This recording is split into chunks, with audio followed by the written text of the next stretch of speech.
Assalamualaikum warahmatullahi wabarakatuh. Alhamdulillah. Assalatu wassalamu ala Rasulillah wa ala alihi wa sahbihi wa man walah. Asyhadu an la ilaha illallah wahdahu la syarika lah. Wa asyhadu anna Muhammadan abduhu wa rasuluhu alladzi la nabiyya ba'dah. Qala Allah ta'ala fi kitabil karim, ya ayyuhalladzina amanu taqullaha haqqa tuqatih wa la tamutunna illa wa antum muslimun. Ya ayyuhan nas taqu rabbakum alladzi khalaqakum min nafsin wahidah wa khalaqa minha zawjaha wa batha minhuma rijalan katsiran wa nisaa'a wattaqullaha alladzi tasaaluna bihi wal arham innallaha kana 'alaykum raqiba. Ya ayyuhalladzina amanu taqullaha wa qulu qawlan sadida yuslih lakum a'malakum wa yaghfir lakum dhunubakum wa may yuti'illaha wa rasulahu faqad faza fawzan 'azima. Amma ba'd. Para jemaah kaum muslimin wal muslimat, para orang tua kami yang dimuliakan Allah Subhanahu wa taala, segala puji bagi Allah Jalla jalaluhu. Segala pujian kita persembahkan untuk Allah Tabaraka wa taala. Dialah Ar-Rahman Ar-Rahim. Dialah Allah Subhanahu wa taala yang Maha Pengasih lagi Maha Pemurah. Dialah Allah Subhanahu wa taala yang telah memberikan kehidupan kepada kita. Dan dialah Allah Subhanahu wa ta'ala Rabb yang selama ini kita puji, yang kita puja. Dan dialah Allah Subhanahu wa ta'ala yang telah memberikan berbagai macam kenikmatan kepada kita. Nikmat Islam, nikmat iman, nikmat sunnah, nikmat kesehatan, serta kenikmatan materi lainnya Allah Subhanahu wa ta'ala berikan kepada kita. Yang sebagian kita tidak mengetahui bahwasanya Allah Subhanahu wa ta'ala yang memberikan yang lebih banyak dari apa kita berikan. Pernah kita minta pada Allah Subhanahu wa taala agar kita mengalir dengan lancar? Pernahkah kita minta pada Allah Subhanahu wa taala agar jantung kita berdetak dengan wajar? Dan pernahkah kita minta pada Allah Subhanahu wa taala agar pernapasan kita bernapas dengan segar? Dan pernahkah kita minta pada Allah Subhanahu wa taala agar penglihatan kita, pendengaran kita, pencernaan kita berfungsi dengan wajar? Tak pernah kita minta pada Allah Subhanahu wa ta'ala seperti ini. Akan tetapi Allah Subhanahu wa ta'ala Dia memberikan yang lebih banyak dari yang kita minta. Lihatlah udara kita yang setiap hari sampai beri Allah Subhanahu wa ta'ala. Lihatlah air yang kita minum setiap hari sampai beri Allah Subhanahu wa ta'ala. Lihatlah pakaian kita pakai setiap hari sampai beri Allah Subhanahu wa ta'ala. Lihatlah makan kita makan setiap hari sampai beri Allah Subhanahu wa ta'ala. Dan lihatlah anak istri kita yang kita cintai sampai beri Allah Subhanahu wa ta'ala. Lihatlah kendaraan kita naik sampai beri Allah Subhanahu wa ta'ala. Dan lihatlah rumah yang kita diami, harta yang kita miliki sampai beri kepada Allah Subhanahu wa ta'ala. Ini begitu banyak Allah Subhanahu wa ta'ala memberikan kenikmatan kepada kita. Wa in ta'udu ni'matallahi la tuhsuha. Jika sekiranya kalian disuruh begitu dengan Allah Subhanahu wa ta'ala, niscaya kalian tidak dapat menghitung para jemaah. Oleh karena itu, mari kita bersyukur kepada Allah Subhanahu wa ta'ala, bersyukur kepada Allah Subhanahu wa ta'ala, mendekatkan diri pada Allah Subhanahu wa ta'ala, dan tadi pengajian sesuai dengan Al-Quran dan Sunnah Nabi Muhammad sallallahu alaihi wasallam, agar kita tahu jalan mana yang hak, mana yang batil. Jadi pada Allah Subhanahu wa ta'ala, insyaallah pada siang yang berbahagia ini kita akan membahas satu tema, yaitu tentang hutang dan adab-adab penuntut. Kita berilmu. Sebagaimana Allah Subhanahu wa ta'ala merintahkan Nabi Muhammad sallallahu alaihi wasallam untuk berilmu. Allah Subhanahu wa ta'ala berfirman dalam surat Muhammad ayat 19, "Fa'lam annahu la ilaha illallah." Wahai Muhammad, ilmuilah kalimat la ilaha illallah. Ketahuilah kalimat la ilaha illallah. Tidak ada ilah yang berhak disembah dengan benar kecuali Allah Subhanahu wa ta'ala. Allah perintahkan Nabi kita Muhammad sallallahu alaihi wasallam untuk berilmu. Dan Nabi sallallahu alaihi wasallam ketika beliau bertahan terus berdiam di Gua Hira, kemudian Jibril datang memberikan wahyu kepada Nabi Muhammad sallallahu alaihi wasallam. Apa ucapan Jibril yang pertama kali? Jibril mengatakan, "Iqra wahai Muhammad." Bacalah wahai Muhammad. Apa kata Nabi sallallahu alaihi wasallam? Ma'ana biqori, aku bisa baca wahai Jibril. Kemudian Jibril mengulang lagi, "Iqra wahai Muhammad, bacalah wahai Muhammad." Ma'ana biqori, kata Nabi, aku bisa baca. Kemudian akhirnya Nabi sallallahu alaihi wasallam bisa mengucapkan apa yang diucapkan Jibril alaihi salam. "Iqra bismi rabbikal ladzi khalaq, khalaqal insana min 'alaq, iqra wa rabbukal akram alladzi 'allama bil qalam, 'allamal insana ma lam ya'lam." Dan Nabi SAW menyatakan talabul ilmi fardhun 'ala kulli muslim. Menuntut ilmu merupakan kewajiban bagi seorang muslim dan muslimah. Kalau tanpa ilmu para jamaah, kita dalam kegelapan. Kalau tanpa ilmu tidak sunnah. Mereka harus tahu mana yang halal, mana yang haram. Mereka harus tahu mana yang hak, mana yang batil. Agar syirik dan perbuatan tidak sunnah, bid'ah atau perbuatan yang haram, perbuatan maksiat lainnya, itu mereka bisa menjauhi. Inilah fikih dari sahabat Hudzaifah bin Yaman. Para jemaah kaum muslimin wal muslimat, inna Allah subhanahu wa ta'ala. Yang pertama kita bahas tentang ilmu. Yang pertama, ilmu adalah jalan agar dimudahkan masuk ke Allah subhanahu wa ta'ala. Semua kita ingin masuk ke Allah subhanahu wa ta'ala. Tidak ada cara kita ingin masuk rahmat Allah subhanahu wa ta'ala. Kita semuanya ingin masuk surga bersama keluarga kita, bersama anak istri kita, ingin masuk ke Allah subhanahu wa ta'ala. Tapi kadang-kadang sebagian kita mengetahui bagaimana caranya. Nabi menyatakan kepada beliau, "Man salaka tariqan yaltamisu fihi ilman sahallallahu lahu bihi tariqatal jannah." Kata Nabi sallallahu alaihi wasallam dalam hadis riwayat Muslim, Nabi bersabda, barang siapa yang berjalan dalam rangka menuntut ilmu syar'i, maka Allah subhanahu wa ta'ala akan mudahkan jalan dia menuju surga Allah subhanahu wa ta'ala. Ini keutamaan menuntut ilmu syar'i. Mereka adalah orang-orang yang akan dimudahkan masuk surga Allah subhanahu wa ta'ala. Jadi jangan tinggalkan ilmu, jangan tinggalkan majelis taklim. Ya, kita butuh ilmu sampai kita meninggal. Kita butuh ada orang-orang yang menguatkan kita, sebagaimana para sahabat mereka dibuatkan oleh sabda Nabi sallallahu alaihi wasallam. Mereka dibuatkan dengan Al-Qur'an Karim. Bahkan para sahabat dahulunya ada orang-orang yang bermaksiat. Sahabat Nabi adalah dulu orang-orang sebagian mereka bermaksiat. Ada yang menyembah berhala, ada yang minum keras, ada yang membunuh. Bahkan Umar bin Khattab sebelum menjadi khalifah, sebelum masuk Islam, dia ingin membunuh Rasulullah sallallahu alaihi wasallam. Tapi ketika beliau sudah masuk Islam, mengikuti Al-Quran dan Sunnah, mengikuti Nabi sallallahu alaihi wasallam, beliau menjadi orang yang besar. Beliau menjadi orang yang tinggi. Kenapa? Karena beliau mengikuti Rasulullah sallallahu alaihi wasallam. Beliau dikuatkan oleh Nabi Muhammad sallallahu alaihi wasallam. Ini pentingnya kita menuntut ilmu syar'i. Sebagaimana para sahabat mereka juga menuntut ilmu syar'i bersama Nabi Muhammad sallallahu alaihi wasallam. Bahkan Nabi SAW pernah mengatakan, Abu Bakar fil jannah, Umar fil jannah, Utsman fil jannah, Ali fil jannah, Talha fil jannah, Zubair fil jannah, Abdurrahman bin Auf fil jannah, Abu Ubaid bin Jarrah fil jannah, Sa'id bin Zaid fil jannah, Zubair bin Auf fil jannah, dan sahabat-sahabat yang lainnya. Mereka mendapatkan tazkiyah termasuk penghuni surga Allah Subhanahu wa taala yang dulunya mereka bermaksiat pada Allah sebagai Tuhan. Jadi para jemaah, untuk ilmu merupakan jalan agar dimudahkan kita masuk surga Allah Subhanahu wa ta'ala. Kemudian yang kedua, ilmu atau ilmu syar'i, ilmu agama adalah merupakan warisan para nabi dan rasul. Ilmu merupakan warisan para nabi dan rasul. Hal ini berdasarkan hadis Nabi sallallahu alaihi wasallam. Nabi pernah bersabda, "Innal anbiya lam yurithu dinaran wa la dirhaman, wa inna warathul ilma, faman akhadha bihi akhadha bin hadhihi wafir." Kata Nabi sallallahu alaihi wasallam, sesungguhnya para nabi mereka tidak mewariskan dinar, tidak mewariskan dirham, hanya saja mereka mewariskan ilmu. Maka barang siapa yang mengambil ilmu tersebut, dia akan mendapatkan bagian yang banyak.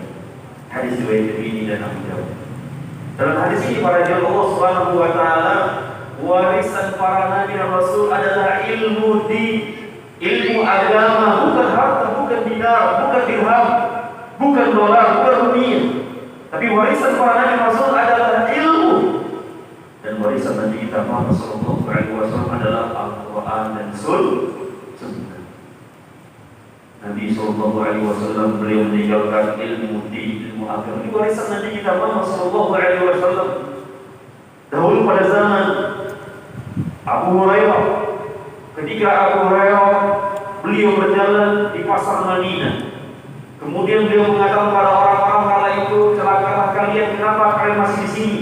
Sementara di masjid dibagikan warisan Rasulullah Sallallahu Alaihi Wasallam. Kemudian mereka pun bergegas. Mereka berduyun-duyun datang di masjid. Mereka ingin minta warisan, mau ngambil warisan. Ketika sampai di masjid, ternyata yang mereka lihat adalah orang-orang yang sholat, orang-orang yang baca Quran, orang-orang bicarakan halal dan haram. Kemudian mereka kembali menemui Abu Hurairah. Ketika mereka bertemu dengan Abu Hurairah, mereka mengatakan kepada Abu Hurairah, Allah mengatakan bahwasanya di masjid lagi dibagikan warisan Nabi Sallallahu Alaihi Wasallam. Kami lihat kan? Apa kata Abu Hurairah? Apa yang kalian lihat di sana? Yang kami lihat adalah orang-orang yang sholat, orang-orang yang baca Quran, orang-orang bicara halal dan haram. Apa kata Abu Hurairah? Itu adalah warisan Rasulullah Sallallahu Alaihi Wasallam. Para jemaah, bagaimana ilmu itu lebih utama daripada harta? Ilmu itu lebih mulia karena ilmu ini bisa mengakalkan. Ilmu ini bisa bermanfaat untuk orang yang masih hidup maupun sudah meninggal. Maka ilmu lebih utama daripada harta. Ilmu yang menjaga seorang, adapun harta dijaga oleh seseorang. Ini pentingnya kita mencari ilmu para jemaah, karena ilmu itulah warisan Nabi kita Muhammad Sallallahu Alaihi Wasallam. Dahulu pada zaman Nabi Daud, Allah Subhanahu Wa Taala memberikan kita Zabur. Ini merupakan ilmu. Dahulu pada zaman Nabi Musa alaihissalam, Allah Subhanahu Wa Taala memberikan kitab Taurat. Ini merupakan ilmu. Dahulu pada zaman Nabi Isa alaihissalam, Allah Subhanahu Wa Taala memberikan kitab ini merupakan ilmu. Dan ketika Rasulullah itu sebagai Nabi Rasul, Allah menurunkan Al-Quran yang merupakan ilmu. Al-Quran itu membenarkan kitab-kitab yang terdahulu. Ketika Nabi SAW sudah diutus, mereka harus mengikuti Nabi Muhammad SAW. Kalau mereka tidak mengikuti Nabi SAW sampai mereka meninggal, mereka menjadi penghuni hak Allah Subhanahu wa Ta'ala. Jadi para jemaah, ini pentingnya ilmu. Kita duduk di sini ngapain? Kita cari warisan Nabi kita Muhammad Sallallahu Alaihi Wasallam. Kemudian yang ketiga, bahwasanya ilmu itu kekal, adapun harta akan hilang dan berkurang. Ilmu itu bisa kekal, adapun harta menghilang dan bisa berkurang. Kita ketahui bahwasanya ketika seorang meninggal, selesailah hartanya. Artinya apa? Hartanya diwariskan oleh ahli waris. Dia tidak bawa apa-apa ketika dia meninggal, tidak bawa uang ratusan juta, miliaran, enggak. Dia tinggalkan hartanya. Ya. Tapi ilmu yang bermanfaat itu bisa dia bawa sampai alam barzah, sampai alam akhirat, sampai menuju Allah Subhanahu Wa Taala. Sebagaimana sabda Nabi Sallallahu Alaihi Wasallam, hadis yang masyhur yang sering kita mendengarnya. Hadis dari Muslim, Nabi SAW bersabda, "Idza matal insan inqata'anhu 'amaluhu illa min thalath." Ketika seorang muslim, seorang manusia meninggal, maka terputuslah amalannya kecuali 3 perkara. Yang pertama kata Nabi SAW, sedekah jariyah, sedekah jariyah. Ketika dia meninggal, dia memiliki sedekah jariyah, maka sedekah jariyah ini akan bermanfaat ketika dia sudah meninggal. Dia punya uang, punya harta, dia bangun masjid, Masya Allah. Dia bangun masjid Jami Taufik, Masya Allah. Dia bangun pondok pesantren sesuai dengan Al-Quran dan Sunnah Nabi. Dia bangun rumah Quran. Dia bangun panti asuhan. Dia bangun panti-panti jompo. Dia punya kebun yang luas. Dia infakkan ketika panen. Ini menjadikan sedekah jariyah. Ketika dia meninggal, orang-orang sholat di masjid dia. Orang-orang baca Quran di masjid dia. Orang-orang mengadakan majelis taklim di masjid dia. Maka dia insya Allah mendapatkan pahala jariyah. Itu orang yang punya harta. Lalu bagaimana orang yang berilmu? Apa kata Nabi? Ilmi yang tafa'u'i, ilmi yang tafa'u'i, yaitu ilmu yang bermanfaat. Ini juga akan mendapatkan pahala jariyah. Ketika dia meninggal, dia mendapatkan pahala jariyah. Bisa ada seorang yang berilmu, kemudian dia mengamalkan ilmu, kemudian dia mengajarkan ilmu, ketika orang-orang mengambil ilmu dari dia, kemudian dia meninggal, maka orang-orang yang mereka mengamalkan ilmu apa yang disampaikan oleh orang ini tadi, dia akan mendapatkan pahala jariah padahal dia sudah meninggal. Inilah yang diperbuat oleh para ulama. Ketika para ulama sudah meninggal, mereka insya Allah mendapatkan pahala jariah. Kok bisa? Bisa karena apa? Karena ketika mereka hidup, mereka mengajarkan ilmu. Mereka dakwah di mana-mana, dakwah masalah sholat, masalah tauhid, masalah kesyirikan dan yang lainnya. Kemudian kaum muslimin mengamalkan apa yang dia sampaikan. Maka ketika dia meninggal, dia mendapatkan pahala jariah. Ini utama bagi orang-orang yang berilmu. Dan kita lihat sahabat Nabi Sallallahu Alaihi Wasallam, di antaranya Abu Hurairah, kemudian Anas bin Malik, kemudian Abdullah bin Umar. Ini sahabat-sahabat yang banyak menghafal hadis Nabi Sallallahu Alaihi Wasallam. Mereka mendengarkan hadis Nabi Sallallahu Alaihi Wasallam. Mereka duduk di majelis Nabi Sallallahu Alaihi Wasallam. Mereka mendengarkan apa yang disampaikan Nabi Sallallahu Alaihi Wasallam. Akhirnya mereka menjadi orang-orang besar di kalangan para sahabat. Abu Hurairah, sahabat yang paling banyak menghafal hadis Nabi Muhammad Sallallahu Alaihi Wasallam. Kemudian Anas bin Malik, kemudian Abdullah bin Umar yang merupakan anaknya Umar bin Khattab. Mereka banyak menghafal hadis Nabi Sallallahu Alaihi Wasallam. Kemudian mereka mengajarkan kepada murid-murid mereka, kepada tabi'in, kepada ulama-ulama madhab, kepada ulama-ulama hadis. Sampai sekarang ilmu bermanfaat sampai kita membaca hadis-hadis dari Abu Hurairah. Qala Rasulullah Sallallahu Alaihi Wasallam, dia orang yang pertama kali mengambil ilmu siapa? Abu Hurairah dan sahabat-sahabat tersebut. Kalau ada sahabat tidak sampai kepada kita mereka. Makanya orang yang sejatinya paling banyak berjasa adalah Rasulullah SAW dalam masalah ilmu. Kemudian para sahabat, mereka yang menyampaikan risalah dari Nabi Muhammad SAW saat itu. Ketika mereka meninggal, ilmu mereka bertukar, ilmu mereka bermanfaat. Mereka sampaikan hadis-hadis kepada kita para jemaah. Dan kita lihat seorang ulama yang bernama Imam Bukhari. Beliau menulis kitab Sahih Bukhari, adalah kitab yang paling bermanfaat, kitab yang paling sahih. Ya, setelah Al-Quran Karim adalah kitab Sahih Bukhari. Kita lihat dari dulu sampai sekarang kitab Sahih Bukhari masih dipelajari, masih diamal.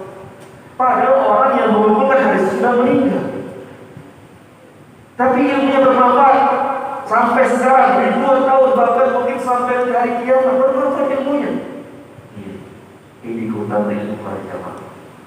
Dan kita di sini untuk ilmu para jamaah, mudah-mudahan kita belajar nanti kita sampaikan kepada orang lain, itu bisa menjadi aset kita ketika kita meninggal.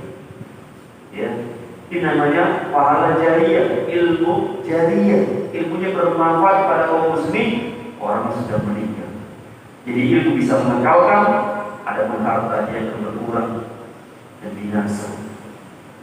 Kemudian para jamaah, yang ketiga kata Nabi Sallallahu Alaihi Wasallam, walad salih yad'ulah, doa yang saleh. Ketika orang tua yang meninggal, anak ini yang mendoakan orang tua. Rabbi ighfirli wa li walidayya warhamhuma kama rabbayani shaghira. Para jemaah, siapa yang hafal doa ini? Rabbi ighfirli, ikuti saya. Rabbi ighfirli, Rabbi ighfirli wa li walidayya warhamhuma kama rabbayani shaghira. Ibu hafal dulu. Coba, Rabbi ighfirli wa li walidayya warhamhuma kama rabbayani shaghira. Masyaallah. Ini doa seorang anak pada orang tuanya, baik orang tuanya masih hidup ataupun sudah meninggal. Kita doakan orang tua kita yang telah berkorban, berjasa besar tentang kehidupan kita. Jangan lupa dengan mereka. Jangan menjadi orang-orang yang anak durhaka. Sudah dikasih berikan makanan, minuman, pakaian, kehidupan, kita durhaka dengan orang tua kita. Jangan. Doakan orang tua minimal. Sedih kita melihat orang tua kita susah. Ada yang mereka susah cari makan, kita sebagai anak tidak peduli. Ada orang tua yang dipukuli anaknya, bahkan dibantai sama anaknya, bahkan dicela orang tuanya. Padahal orang tua dulu, ya Ketika masih kecil orang tuanya beri kehidupan, orang tuanya berikan nafkah, orang tuanya berikan pakaian, orang tuanya masih kasih sayang. Tapi ketika sudah bersedia durhaka oleh itu juga, maka jangan lupa doa Rabbi fili wal walidayya warhamhuma kama rabbayani. Ini ada kita orang tua. Untuk apa kita berilmu belajar agama Islam dari SD, SMP, SMA, tapi doa yang kita panjatkan untuk orang tua kita. Ya, ini ada kita orang tua para jamaah.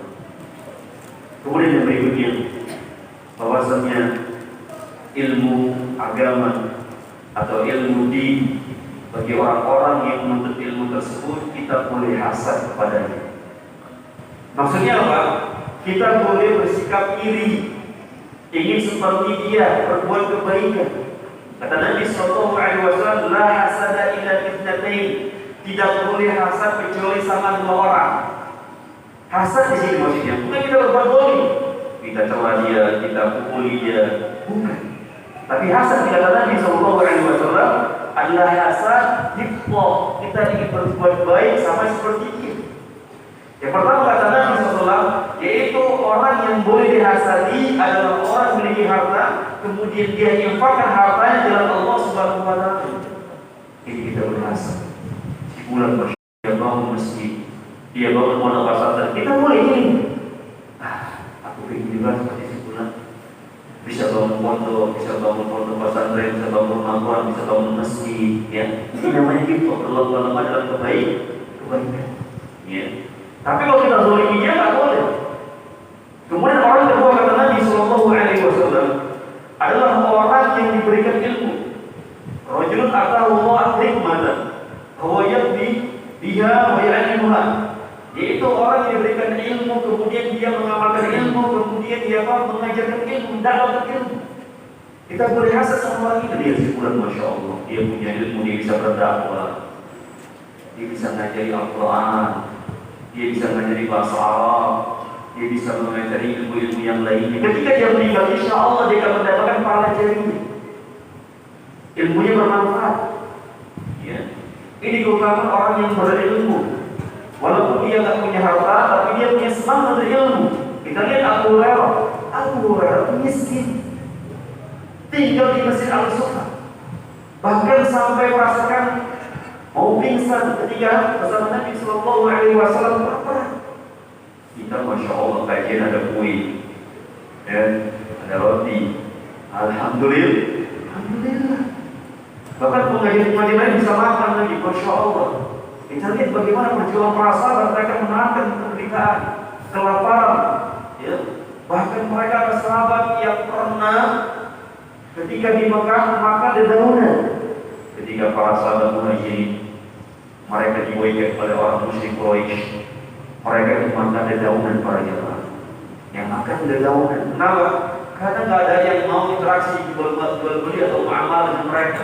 Diboikot oleh orang musyrik Quraisy. Ini perjuangan para sahabat. Bagaimana mereka berjuang bersama Nabi, berjihad bersama Nabi Sallallahu Alaihi Wasallam, perang sama Nabi Sallallahu Alaihi Wasallam. Mereka korbankan jiwa mereka, harta mereka, waktu mereka, keluarga mereka di jalan Allah Subhanahu wa Ta'ala.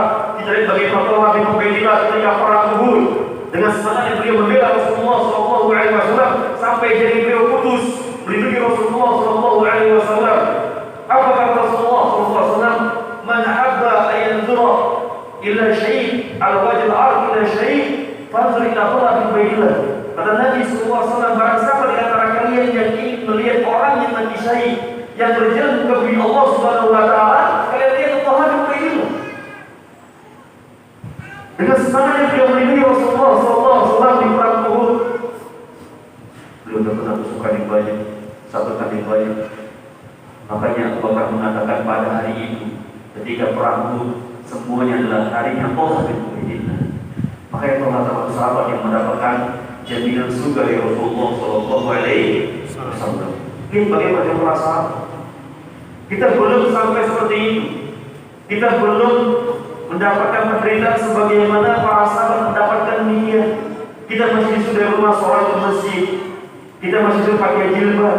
Kita masih disuruh untuk kajian majelis taklim mendengarkan kalam Allah dan hadis Rasulullah. Kita belum disuruh berperang berjihad sesungguhnya. Ya. Jadi para jemaah Allah Subhanahu wa taala penting kita berilmu. Kemudian utama yang lainnya, bahwasanya orang-orang yang berilmu syar'i mereka adalah orang-orang yang mendapatkan kebaikan di sisi Allah Subhanahu wa taala. Sebagaimana sabda Nabi sallallahu alaihi wasallam dalam satu hadis riwayat Bukhari dari Muawiyah, Rasulullah bersabda, "May yuridillahu yafaqqahu fi." Barang siapa yang terjadi kebaikan Allah Subhanahu wa taala, maka Allah Subhanahu wa taala akan berikan dia pemahaman agama. Dan hadis ini memberikan faedah kepada kita, orang-orang yang mereka menuntut ilmu agama, ilmu din, mereka adalah orang-orang yang mendapatkan kebaikan di sisi Allah Subhanahu wa taala. Ya, untuk ilmu itu Pak bukan harus di pondok pesantren, enggak. Untuk ilmu itu enggak harus di bangku kuliah agama, enggak. Kita datang dari rumah ke masjid, ada kajian sesuai Al-Quran dan Sunnah Nabi Sallallahu Alaihi Wasallam, kita betul-betul belajar. Ini termasuk untuk ilmu. Ya, bahkan kadang-kadang lebih berkah lagi kalau dia sungguh-sungguh. Tapi mereka yang belajar di pondok pesantren, yang kuliah agama, kalau mereka nggak sungguh-sungguh, mereka juga nggak ada. Tapi kita kalau sungguh-sungguh belajar, walaupun seminggu 2 kali, seminggu 3 kali, ya, atau seminggu sekali, tapi kita sungguh-sungguh belajar ikhlas karena Allah Subhanahu wa taala, insya Allah kita mendapatkan. Ya, itu yang bermanfaat. Nah, kemudian yang berikutnya para jemaah, bahwasanya orang yang berilmu ketika dia sudah berilmu dia bisa memberikan pencerahan, bisa memberikan solusi kepada manusia, dia bisa mengeluarkan manusia dari jeratan kemaksiatan kepada Allah Subhanahu wa taala. Ini pentingnya orang yang berilmu. Kita butuh orang berilmu, kita butuh dengan ulama. Sebagaimana Rasulullah SAW bersama para sahabat butuh Rasulullah, tadi butuh kepada para sahabat. Tadi butuh dengan tadi para sahabat yang lainnya. Kemudian mereka termasuk orang-orang yang ilmu, guru-guru mereka. Ya, jadi para jemaah Allah Subhanahu wa taala, kita butuh dengan orang-orang yang berilmu agar dia menasihati kita, dia memberikan kita pencerahan, dia menunjuk kita jalan yang benar, dia yang memberikan hidayah arah bimbingan kepada kita. Sebagaimana kisah yang masyhur, Nabi SAW pernah menceritakan ada seorang yang membunuh 99 nyawa bahkan 100 nyawa. Ketika orang yang telah membunuh 99 nyawa, maka terbukti dalam hati ingin taubat kepada Allah Subhanahu wa taala. Dia cari orang berilmu. Kemudian dia cari orang berilmu, ternyata yang dia dapat adalah ahli ibadah, orang yang ahli ibadah. Ketika sampai kepada ahli ibadah tersebut, dia mengutarakan, dia menyampaikan, "Wahai fulan, aku telah membunuh 99 nyawa. Adakah taubat untukmu?" Apa jawab ahli ilmu, ahli ibadah tersebut, rahim tersebut? Dia mengatakan, "La, tidak ada taubat itu." Kemudian dia pun marah. Kemudian dia pun membunuh ahli ibadah tersebut, rahim tersebut kemudian mati, meninggal rahim. Ketika dia meninggal, rahim itu meninggal. Pemuda tadi itu masih terbetik dalam hatinya, ingin bertobat kepada Allah Subhanahu wa taala. Dia cari lagi orang yang berilmu. Dia cari orang berilmu, kemudian dia dapati orang berilmu. Kemudian dia datang. Ketika dia datangi, dia ungkapkan ingin bertobat kepada Allah Subhanahu wa taala. "Aku telah membunuh 100 nyawa, adakah taubat untukku wahai fulan?" Apa jawab ahli tersebut? Dia mengatakan, "Man yaqulu baina wa baina taubat." Tidak ada yang menghalangimu antara engkau dan taubat. Bertobatlah kepada Allah Subhanahu wa taala. Dan pergilah engkau dari daerahmu, karena daerahmu adalah daerah yang besar. Pergilah kepada orang-orang beribadah kepada Allah Subhanahu wa taala, sembahlah Allah Subhanahu wa taala bersama mereka di sana. Kemudian pemuda ini pun pergi. Sebagaimana diperintahkan oleh ahli tersebut, dia berjalan. Ketika dia berjalan, belum lagi sampai ke tempat tujuannya, ke tempat tujuannya, kemudian dia pun mati meninggal. Dalam keadaan tersungkur dia mati. Ketika dia meninggal, datang malaikat azab dan malaikat rahmat. Malaikat azab datang ingin mengambil orang ini, malaikat rahmat juga ingin mengambil orang ini. Apa kata malaikat azab? "Innahu lam ya'mal khairun." Orang ini belum beramal sedikit pun, aku yang berhak ambil orang ini. Kemudian apa kata malaikat rahmat? "Ja'a ta'ibat mukminat bi qalbi Allah." Orang ini telah bertobat dan menghadapkan hati dan jiwanya kepada Allah Subhanahu wa taala. Kemudian Allah Subhanahu wa taala mengutus satu malaikat merujuk memutuskan perkara antara malaikat azab dan malaikat rahmat sampai kepada antara mereka yang mengambil orang ini. Kemudian diputuskanlah, kalau misalnya jarak tempuhnya lebih mendekati daerah dia, maka orang ini dibawa oleh malaikat azab. Tapi kalau jarak tempuhnya lebih mendekati ke tempat orang-orang beribadah kepada Allah, tempat hijrahnya dia, maka orang ini dibawa oleh malaikat rahmat. Diukur oleh satu malaikat ini sebagai pemutus di antara keduanya.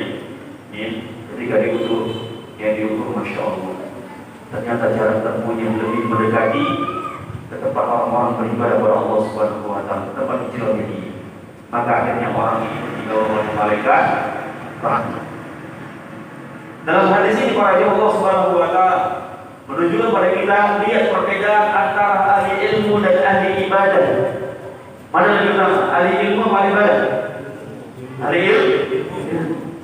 Lebih utama lagi dia ahli ilmu dan ahli ibadah. Jadi ilmu bisa memberikan solusi. Lihat orang pertama di ahli ibadah rohani, karena dia berfatwa tanpa ilmu, akhirnya dibunuh dia mati.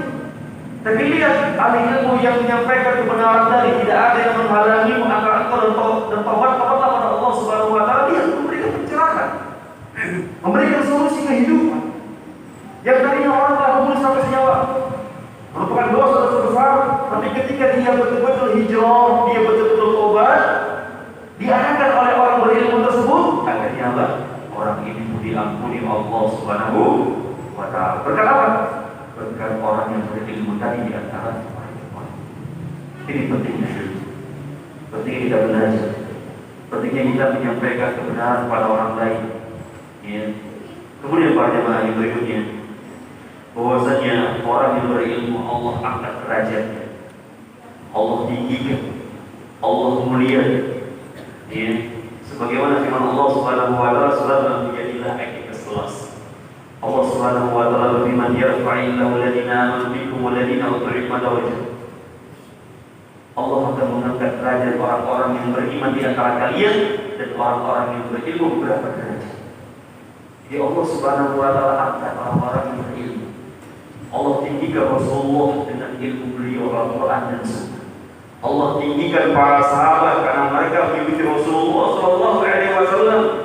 Allah tinggikan ulama-ulama tabi'in, Sufyan Ats-Tsauri dan ulama-ulama yang lainnya. Mereka termasuk orang-orang yang mulia. Kemudian tabi'in, ulama tabi'in, kemudian ulama-ulama mazhab, Imam Syafi'i, Imam Abu Hanifah, Imam Malik, Imam Muhammad bin Hanbal. Mereka adalah ulama-ulama pada tempat yang mulia. Manusia mengagumi mereka dengan ilmu mereka. Kita lihat juga ulama-ulama hadis setelah itu, Imam Bukhari, Imam Muslim, Abu Dawud, Tirmidzi, dan ulama-ulama hadis yang lainnya. Allah muliakan mereka dengan ilmu mereka. Allah angkat derajat mereka pada jemaah. Ya, karena kita hidup ini sementara. Harta kita bawa mati, mobil mewah kita, rumah megah kita, ladang kita, tanah kita di mana-mana, usaha kita di mana itu nggak dibawa mati. Yang dibawa adalah harta yang bermanfaat dipakai jalan Allah Subhanahu wa Ta'ala. Ya, ini pada Allah Subhanahu wa Ta'ala pentingnya kita mengetahui keutamaan ilmu. Kemudian poin yang kedua, adab menuntut ilmu. Adab yang pertama, seorang menuntut ilmu syar'i, baik dia menuntut ilmu di pondok pesantren, menuntut ilmu di bangku kuliah agama, menuntut ilmu di masjid, di kajian-kajian Islam seperti ini. Yang pertama kali yang dia harus memiliki adab adalah niat ikhlas karena Allah Subhanahu wa Ta'ala. Penting masalah ikhlas. Ya, ada orang sholat, dua orang, yang satu dia sholat, satu juga sholatnya sama. Tapi beda dia kualitasnya. Kenapa? Yang satu sholat dia ria, yang lagi satu lagi sholat dia ikhlas karena Allah Subhanahu wa Ta'ala. Sama sholat seperti sholat Nabi Sallallahu Alaihi Wasallam, tapi kualitas pahalanya berbeda. Yang satu ikhlas, satu ria. Bahkan yang ria ini tidak mendapatkan pahala. Ini membedakan antara orang berilmu dengan orang yang tidak berilmu. Begitu juga orang datang ke kajian, mau ngapain? Ada yang hanya begadang, yang berdagang. Ada yang hanya jumpa teman doang. Ada yang hanya isi kekosongan. Ya, beda-beda niat semua. Makanya kita harus luruskan niat kita. Kita datang ke masjid kajian untuk ilmu. Ini baru katakan orang yang ikhlas karena Allah Subhanahu wa taala. Ya. Dan Allah Subhanahu wa taala menyatakan berkaitan tentang pembahasan ini ikhlas. Allah Subhanahu wa taala firman dalam surat Al-Bayyinah ayat 5, "Wa ma umiru illa liya'budullaha mukhlishina lahu-d-din." Di dalam mereka diperintahkan mereka mengikhlaskan agama ini. Mereka harus ikhlas kepada Allah Subhanahu wa taala, tidak boleh berbuat kesyirikan, tidak boleh berbuat kesyirikan. Mereka harus ikhlas kepada Allah Subhanahu wa taala apapun ibadahnya, dan di antara termasuk ibadah adalah menuntut ilmu. Salat kita harus karena Allah Subhanahu wa taala, puasa kita untuk Allah Subhanahu wa taala, zikir kita untuk Allah Subhanahu wa taala, baca Quran kita untuk Allah Subhanahu wa taala, infak kita untuk Allah Subhanahu wa taala, ngajinya kita untuk Allah Subhanahu wa taala. Ya, jangan dicampuri dengan kesyirikan ria. Jangan mengapa ingin dapat pujian orang lain. Oh, si fulan masya Allah kaji datang ke masjid. Si fulan masya Allah dia kaji ke kajian. Si fulan masya Allah begini begini. Ikhlas karena Allah. Kalau ada semakin lawan. Makanya penting bagi penuntut ilmu atau orang-orang yang beribadah kepada Allah Subhanahu wa taala, ada 5 poin penting agar bisa ikhlas. Yang pertama, sebelum beramal harus ikhlas. Yang kedua, ketika akan beramal di awal harus ikhlas. Yang ketiga, ketika lagi menjalani ibadah atau proses yang lainnya harus ikhlas. Yang keempat, di akhir amalan harus ikhlas. Yang kelima, ketika selesai beribadah beramal harus ikhlas. Ini poin penting. Kalau ada yang merasa kita, oh si fulan, itu ada si fulan, ya, dia ingin mendapatkan pujian, ingin dilihat orang lain, ingin dikatakan sebagai orang alim, orang yang pandai baca Quran, orang yang pandai jadi imam, orang yang pandai kekajian dan lain sebagainya. Maka ini adalah godaan syaitan. Kita salah. Ya. Dan orang-orang berilmu syar'i, mereka adalah orang-orang yang ikhlas karena Allah Subhanahu wa taala. Tapi ketika ada orang yang berilmu tapi tidak ikhlas, mereka tidak dapat apa-apa. Bahkan Nabi SAW menyatakan, "Man ta'allama ilman yubtaghi wajha Allah azza wa jalla la yata'allamu illa yusiba bi aqwa min ad-dunya allati aqadna ila al-qiyamah." Kata Nabi SAW, barang siapa yang berilmu yang seharusnya dia tunjukkan ikhlas karena Allah Subhanahu wa taala, akan tapi dia berilmu hanya mencari keuntungan dunia, hanya mencari keuntungan dunia semata, apa kata Nabi SAW? Lam yajid arfal jannah yaumil qiyamah, dia tidak mencium bau surga. Ini ancaman bagi orang-orang yang berilmu syar'i, hanya mencari keuntungan dunia semata. Ya. Tapi kalau niatnya dia karena Allah Subhanahu wa taala, yang mungkin niatnya juga ingin berdagang, ini tidak ada masalah. Innamal amalu binniyat. Seorang itu akan mendapatkan apa yang dia niatkan. Ya, di proses ilmu syar'i adab yang pertama adalah harus ikhlas karena Allah Subhanahu wa taala. Kemudian yang kedua, yaitu raf'ul jahli an-nafsi wa an-ghairi. Ada penuntut ilmu yang kedua, dia harus meniatkan menghilangkan kebodohan dari dirinya dan orang lain. Dia harus meniatkan menghilangkan kebodohan dari dirinya dan orang lain. Ini adab yang kedua. Allah Subhanahu wa taala berfirman dalam surah An-Nahl ayat 78, "Wallahu akhrajakum min butuni ummatikum la ta'lamuna syai'an wa ja'alakum as-sam'a wal absara wal af'idata la'allakum tashkurun." Allah Subhanahu wa taala berfirman, Allah Subhanahu wa taala mengeluarkan dari perut ibu kalian dalam keadaan kalian tidak tahu apa-apa. Kemudian Allah Subhanahu wa taala menjadikan kalian pendengar, menjadikan kalian penglihatan, menjadikan kalian hati, la'allakum tashkurun, agar kalian jadi orang-orang yang bersyukur. Ya. Jadi ayat ini para jemaah menunjukkan bahwasanya kita sudah dari dalam badan tidak mengetahui. Ya. Kalau kita tidak mengetahui, kita belajar untuk ilmu. Ya. Kemudian pada Allah Subhanahu wa taala. Yang ketiga, adab berilmu adalah ad-difa' syariah. Niatkan membela agama Allah Subhanahu wa taala. Orang-orang yang berilmu syar'i mereka membela syariat Allah Subhanahu wa taala. Tidak boleh syariat Allah Subhanahu wa taala dihinakan. Tidak boleh syariat Allah Subhanahu wa taala disepelekan. Kita harus menjunjung syariat Allah Subhanahu wa taala. Karena kita adalah orang-orang yang berilmu syar'i, kita tahu mana yang hak, mana yang batil. Sebagaimana kita ketahui, ketika ada orang-orang yang menjelekkan syariat Islam, ketika ada orang-orang yang mereka mencoreng sunnah Nabi Muhammad SAW, kita sebagai berilmu kita harus bimbing mereka, kita harus arahkan mereka, kita harus memberikan nasihat kepada mereka, jangan sampai mereka terus-terusan menghina syariat Allah Subhanahu wa taala.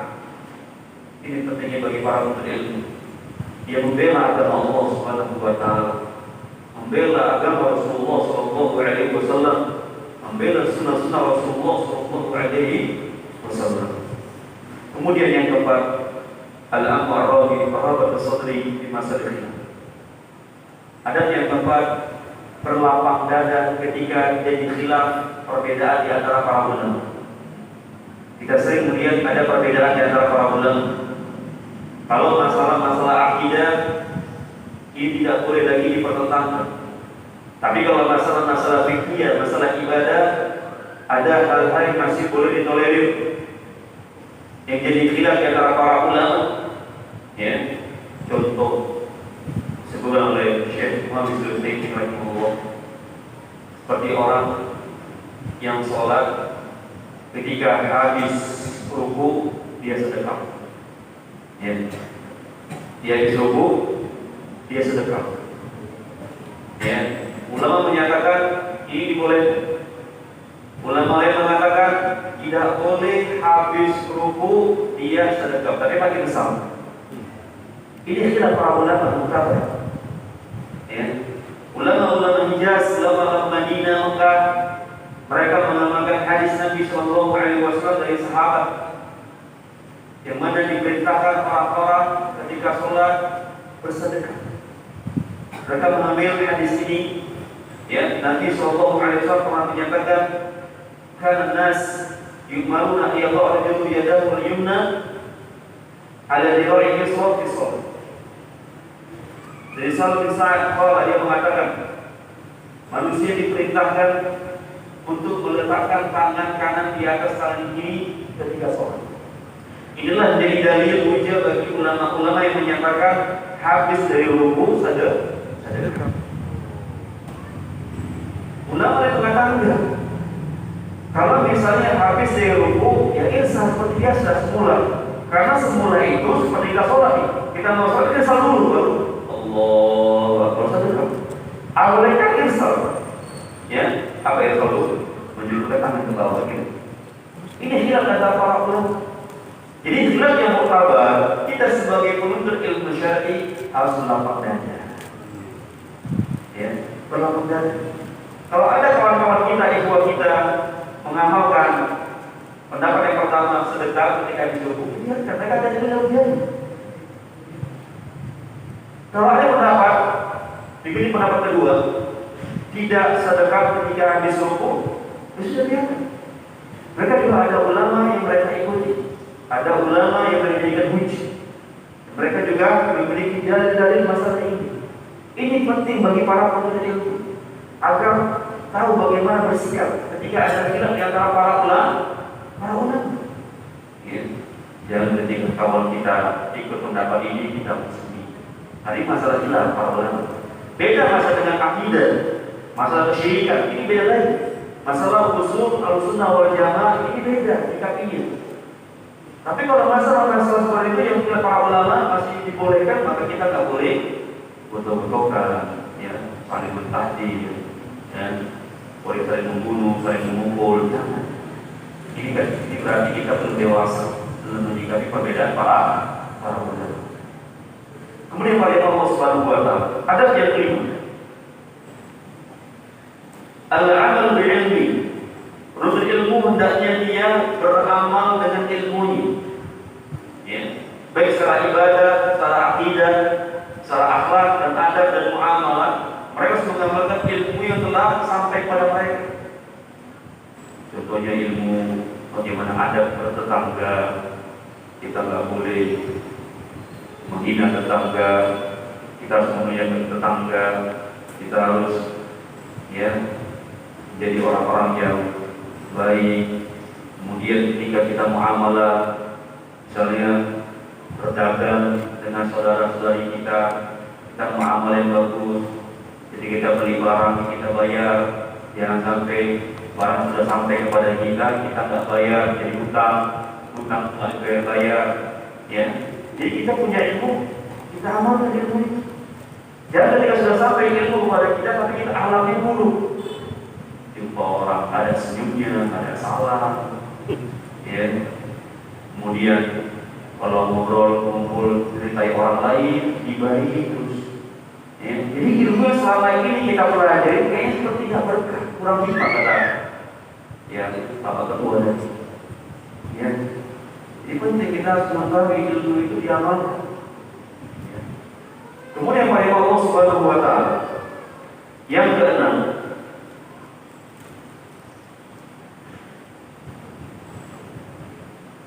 ad-da'wah ila Allah. Adab yang keenam adalah berdakwah kepada Allah Subhanahu wa Ta'ala. Ketika sampai ilmu kepada kita amalkan, kita dakwahkan. Dakwah di sini ada dua hal yang kita tahu.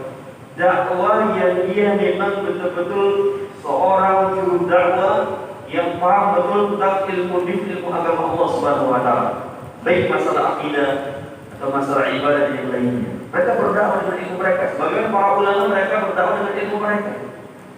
Adapun yang kedua, orang-orang awam, orang-orang berilmu yang baru, apakah mereka boleh berdakwah? Karena ini mereka bercukup bahasa belepotan, nggak tahu isi huruf, sudah berdakwah dan maju di panggung mimbar.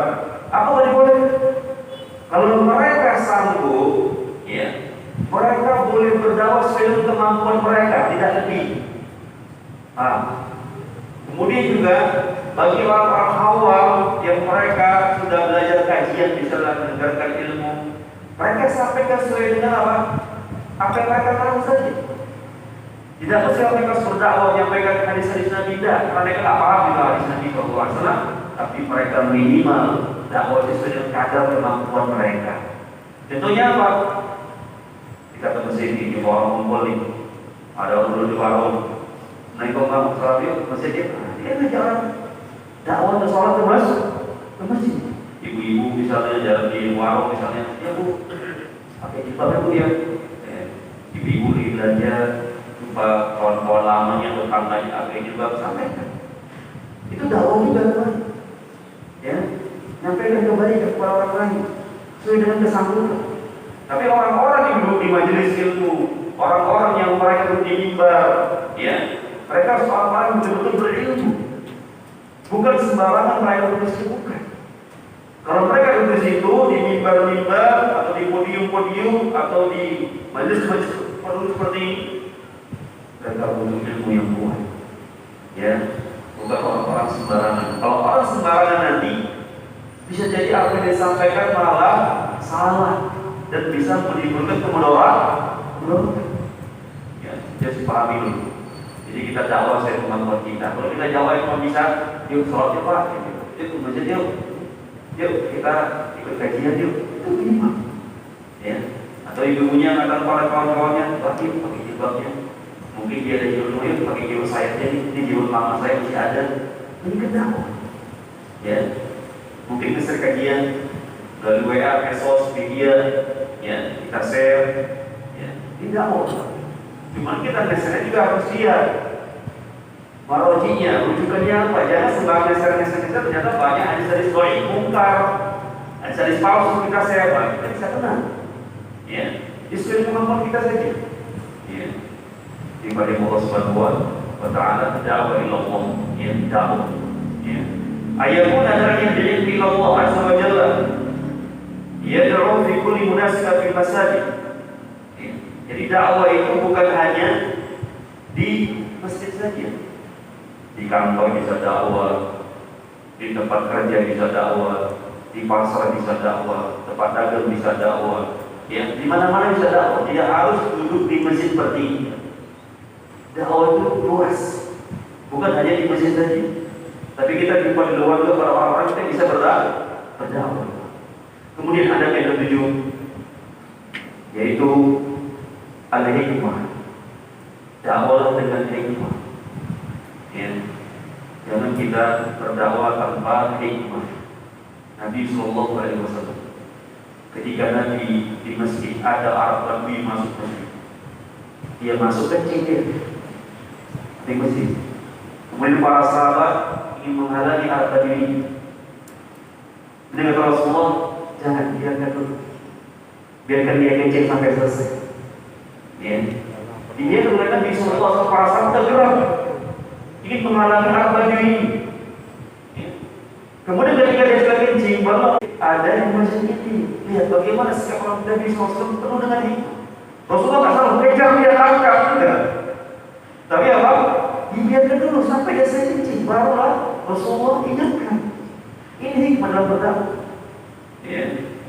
Kemudian kisah yang lainnya, bagaimana Rasulullah SAW ketika ada sahabat yang ngomong lagi sholat, yang cerita lagi sholat, ya, maka Nabi SAW ingatkan, ya, tidak boleh sesuatu ucapan dalam sholat itu Nabi jelaskan ketika apa selesai sholat. Dia ngomong sesuatu, dia ngomong sesuatu, kemudian Nabi ingatkan. Jadi ada caranya hikmah itu dalam berdakwah. Bukan kita sembarang dalam berdakwah dengan Allah Subhanahu Wa Taala dengan hikmah, ya dengan hikmah agar dakwah kita diterima di masyarakat, di keluarga kita, di tetangga kita, di kawan-kawan kita, penuh dengan hikmah. Ya. Kemudian yang ke-8, ada penuntut ilmu, yaitu ayakuna al-qalib sabir al-ilm. Penuntut ilmu hendaknya dia sabar dalam ilmu syar'i. Dia sabar. Dulu di majelis ilmu harus sabar. 1 jam, 2 jam, sabar. Kita masih sebentar saja, 1 jam setengah balik. Lihat orang-orang dahulu atau kawan-kawan ikut daurah, ya, ikut daurah dengan para ulama itu berjam-jam. Saya pernah ikut daurah Syarah Sahih Muslim hampir 20 hari, Pak. Tidak boleh tidur.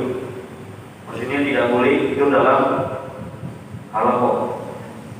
Kalau ada yang tidur, syekhnya bawa senjata air. Kalau ada yang tidur, ditembak sama ibu. Iya betul. Ada kawan saya tidur, ya, masuk ustaz kita juga, dia ngantuk gini. Apa kata syekh? Woi ustaz, bangun. Mantap. Dia tanya, apa syekh? Ya. Jadi masya Allah, para ulama begitu tegas mereka mendidik murid-murid. Hampir 20 hari ikut kajian daurah Sahih Muslim yang berjilid-jilid itu.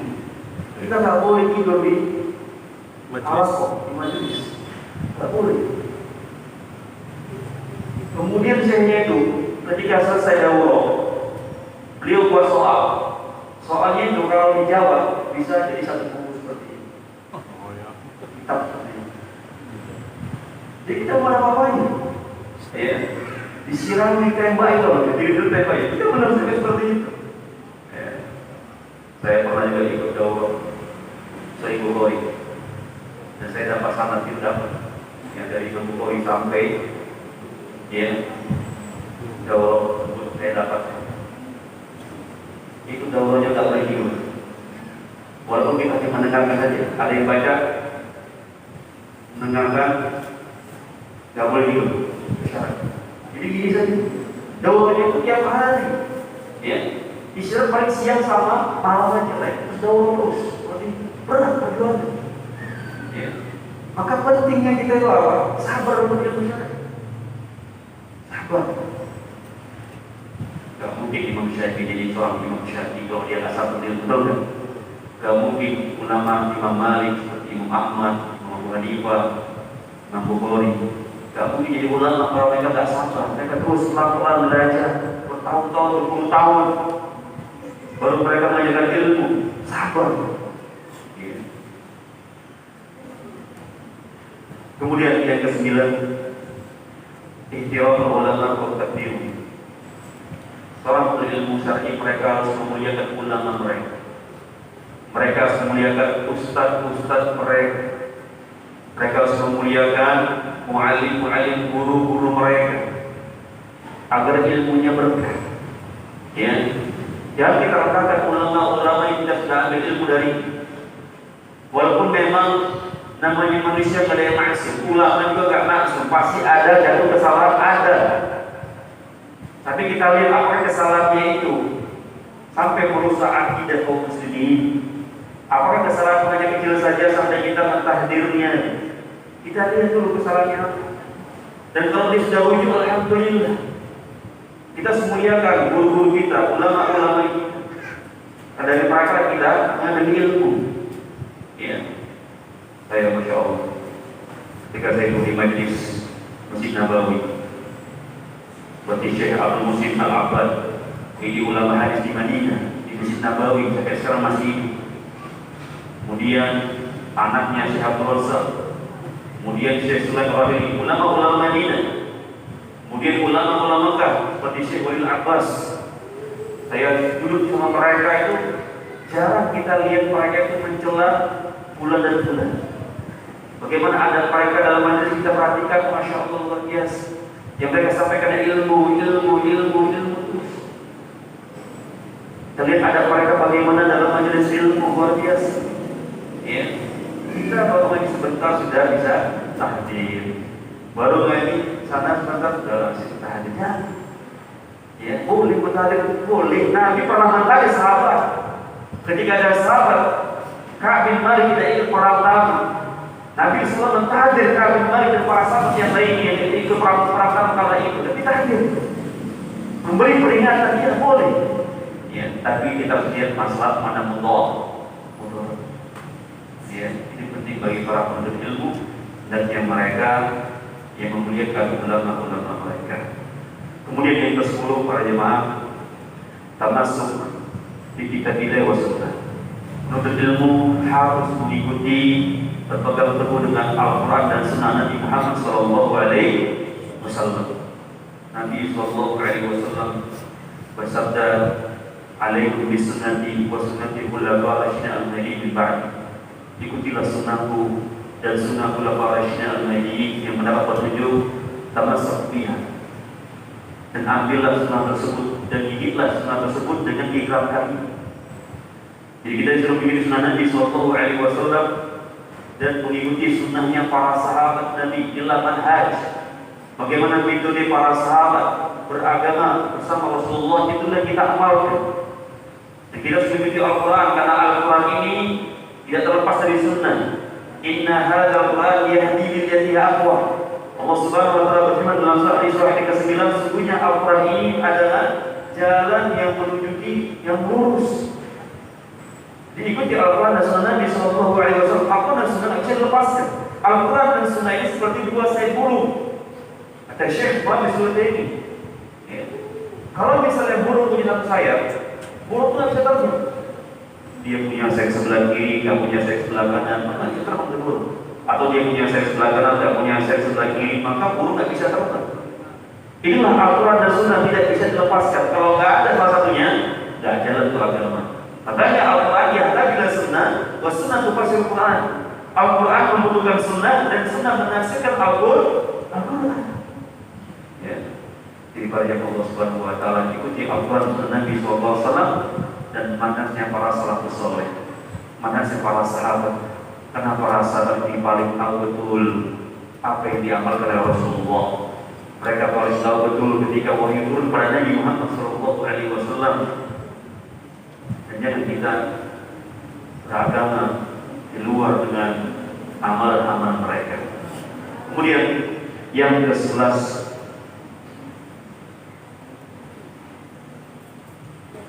betul 11 kan? 11. Baik. At-tasabbur wa sabar. Orang berilmu harus menyelidiki dulu. sumber sesuatu dengan akurat. Ya, artinya apa? Ketika mendapatkan berita, mendapatkan ilmu, kita lihat dari mana rujukan ilmu tersebut. Kita harus teliti dulu. Seperti kita membaca buku agama, kita lihat dari mana referensinya. Dari Al-Quran kan? Dari kitab hadis yang mana nomor berapa? Ya, kita lihat buku itu, apakah hadisnya mungkar atau hadisnya palsu. Kalau hadis sahih, alhamdulillah. Ya, namanya tasawuf, meneliti, ya, tidak langsung kita ambil mentah-mentah lalu kita sebarkan kepada kaum muslimin. Sama seperti kalau kita mendapatkan chat WA dari awal masalah agama, tapi di dalamnya ternyata banyak penyimpangan keliruan. Kita selidiki dulu. Kalau misalnya ada keraguan, ini kayaknya pendapatnya atau tulisannya ada yang salah. Sampai kepada orang yang bertanya Ustaz ulang, Ustaz ini betul nggak chatnya ini? Betul nggak isinya? Sesuai dengan sunnah nggak? Sesuai dengan Al-Quran nggak? Jadi langsung sebar share nggak langsung dulu, nggak selidiki dulu, tabain dulu gitu kan? Jangan langsung kita share. Akhirnya kita share banyak grup, akhirnya banyak orang sesat yang nyimpang. Gara-gara kita share, maka kita selidiki dulu. Tapi kalau pembahasan ringan, ya seperti anjuran sholat, anjuran sedekah, ya hadis-hadisnya sahih, Bukhari dan Muslim, insya Allah tidak mengapa. Ya, di antara contoh para jamaah, kita harus lihat dulu, kita selidiki dulu, jangan sampai kita nanti mendapatkan kemudaratan dan di akhir nanti untuk kuliah juga. Kemudian yang terakhir para jamaah, yaitu seorang penuntut ilmu, dia memiliki adab yang 12 adalah al-hirsu ala fahmi muradillahi ta'ala wa muradi Rasulullah sallallahu alaihi wasallam. Seorang berilmu harus berusaha keras memahami apa yang dimaksudkan oleh Allah dan dimaksudkan oleh Rasulullah sallallahu alaihi wasallam. Maksudnya begini, dalam Al-Quran itu apa yang Allah maksudkan, kita harus paham.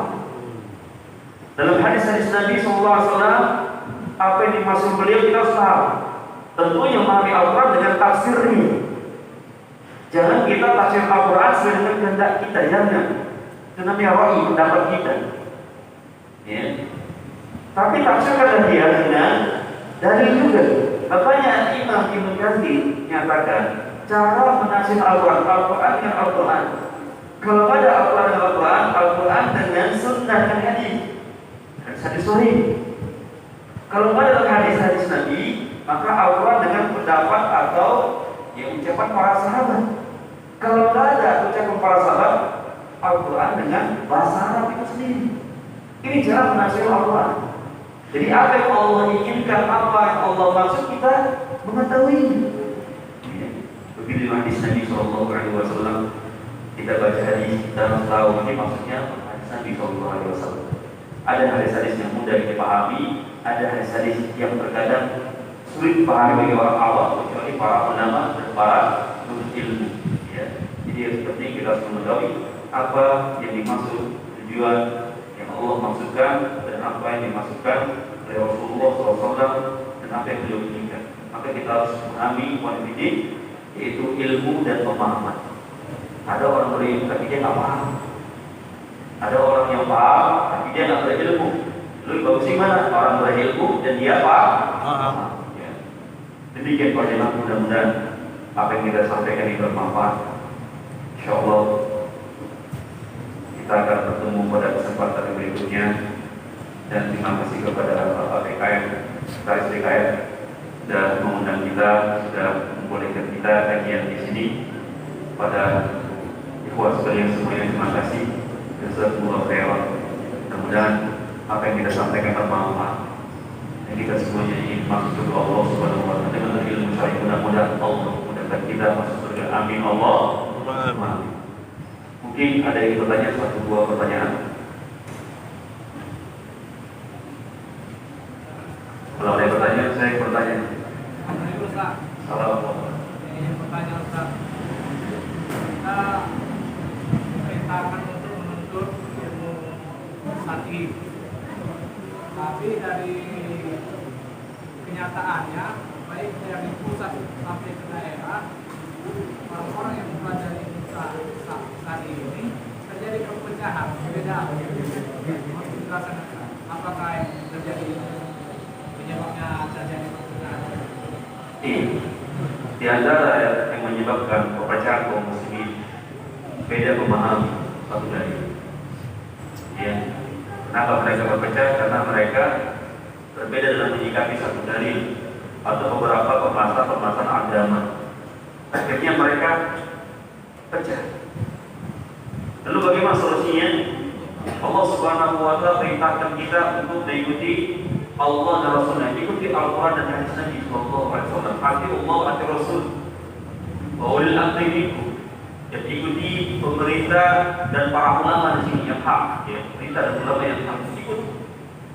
Kalau kita ikut Al-Quran dan Sunnah Nabi Sallallahu Alaihi Wasallam dalam masalah akidah, masalah manhaj, insya Allah tidak akan pecah. Ya, wa'tasimu bihablillahi jami'an wa la tafarraqu.